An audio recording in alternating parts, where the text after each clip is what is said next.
Students हमारा next question है what is borax bead test, explain its chemistry. तो borax beat test क्या है, इसकी केमिस्ट्री को एक्सप्लेन करें। तो सबसे पहले हमने देखना है कि बोराक्स बीट टेस्ट है क्या।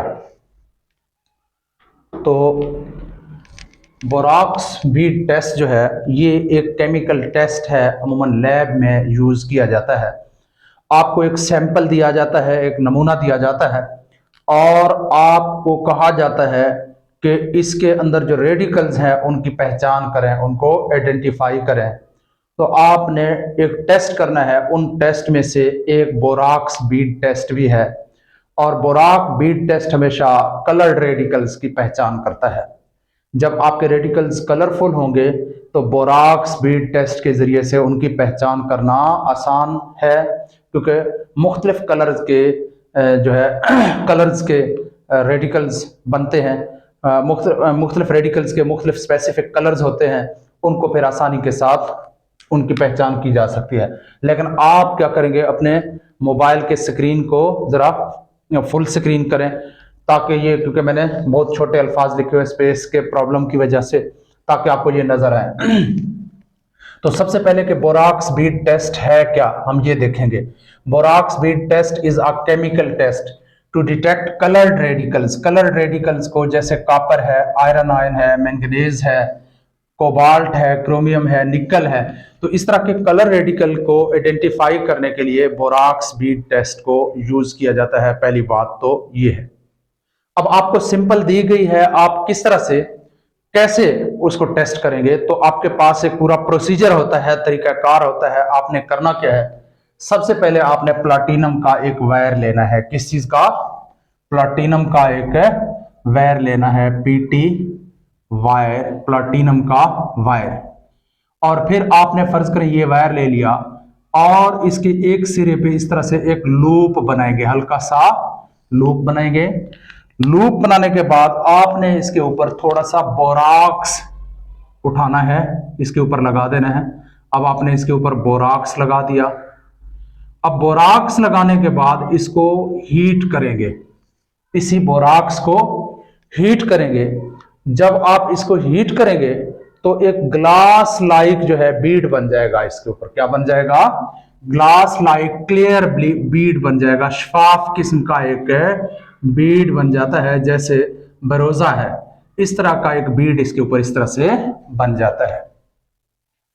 तो अब आपने क्या करना है, आपने इस बीड के ऊपर आपको जो सैंपल जो दी हुई है, उस सैंपल में से थोड़ा सा उठा के इस बीड के ऊपर यहीं पे, फर्ज करते हैं मेरे पास ये आपके पास यहां सैंपल पड़ा हुआ है और आपने यहां सैंपल में से थोड़ा सा सैंपल उठा के, यहां से उठा के इसके ऊपर रख देना है।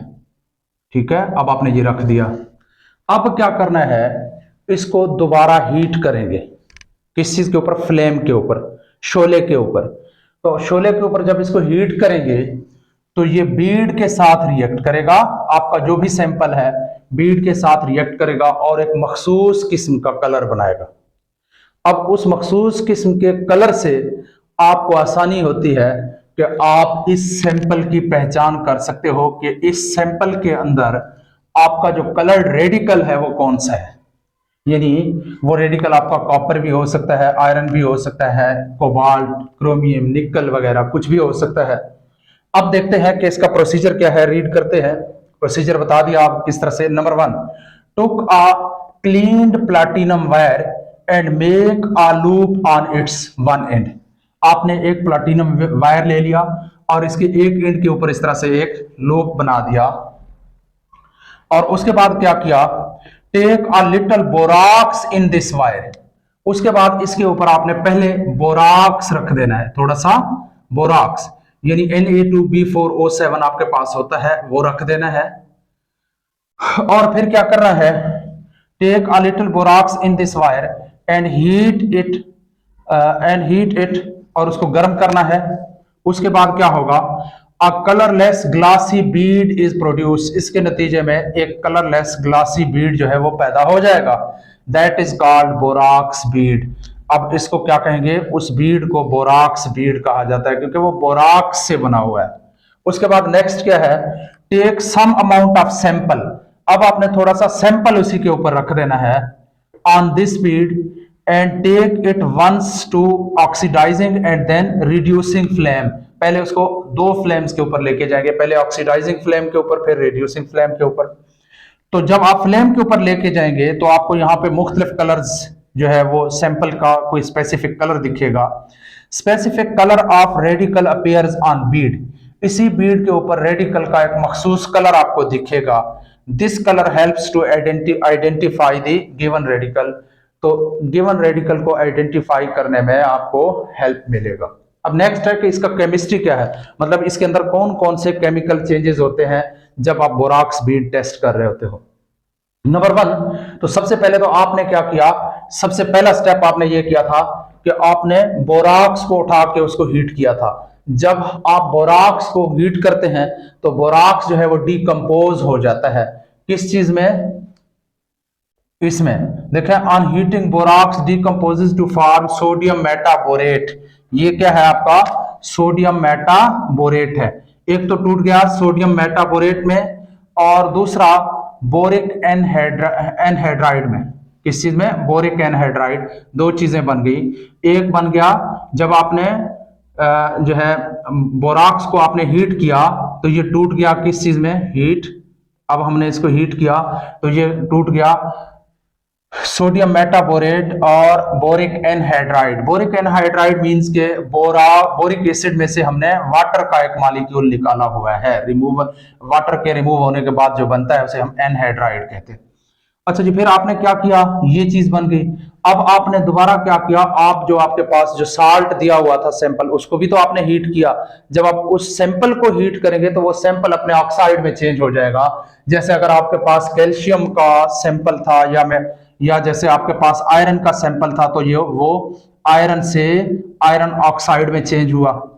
अच्छा जी, अगर वो कॉपर का सैंपल था तो जो कॉपर से कॉपर ऑक्साइड में चेंज हुआ। इसी तरह से अगर क्रोमियम का सैंपल था तो क्रोमियम ऑक्साइड में, यानी कि इसका ऑक्साइड बन गया तो ये अपने रिस्पेक्टिव ऑक्साइड में चेंज हो जाएगा रेडिकल या sample.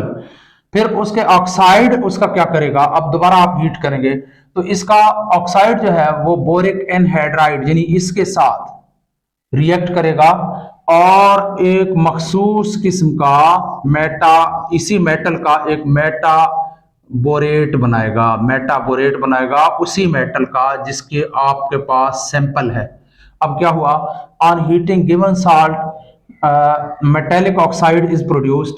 This oxide reacts with B2O3। ये जो B2O3 आपके पास बना हुआ है अब इसके साथ ये रिएक्ट करेगा। रिएक्ट करने पर and give a coloured metaborate, इसके नतीजे में एक कलर्ड मेटाबोरेट बनेगा। ये एक मेटाबोरेट है, उसी मेटल का है। अगर यहाँ पे कोई और कॉपर के अलावा कोई मेटल होता तो उसी का ये मेटाबोरेट होता। तो अब हर मेटाबोरेट का अपना एक मखसूस कलर होता है। जैसे यहाँ पे एग्जांपल दी हुई है कि ये कॉपर का मेटाबोरेट है। कॉपर के मेटाबोरेट जो है उसका कोई कलर नहीं होता रिड्यूसिंग फ्लेम के ऊपर। अगर रिड्यूसिंग फ्लेम के ऊपर कोई कलर नहीं आ रहा तो आप समझ सकते हैं कि हमारे सैंपल के अंदर जो रेडिकल है वो कौन सा है, वो कॉपर मौजूद है उसके अंदर। तो इस तरह से आप आइडेंटिफाई कर सकते हो।